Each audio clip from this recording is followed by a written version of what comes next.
ఏం బావమరిది గారు, నెత్తురుకూడు రంగు మార్చుకుందా?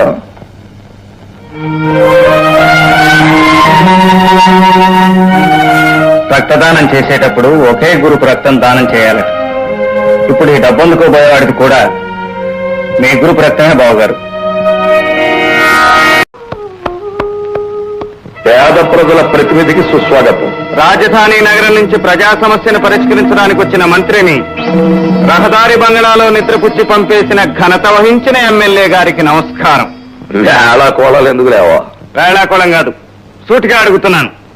ఫ్యాక్టరీ యాజమాన్యం దగ్గర లంచం పుచ్చుకుని ఎంక్వైరీ నాటకానికి తెరవేసింది నువ్వు కాదు? చూడండి బావమరిది గారు, నేను ప్రజల కొరకు ప్రజల చేత ఎన్నుకోబడ్డ ప్రజల యొక్క మనిషిని. ఆధారాలు లేక నా బాండాలు వేస్తే నా ప్రజలు నమ్మరు. నేను జైలుకు వెళ్లక ముందు నువ్వు మామూలు మనిషివి. ఎమ్మెల్యే అయిన 3 సంవత్సరాల్లోనే లక్షాధికారి అయ్యావు. లంచం తీసుకోకుండానే ఈ మేడ కట్టించావా? ఏ లంచము తీసుకోకుండానే ఈ ఫర్నిచర్ అంతా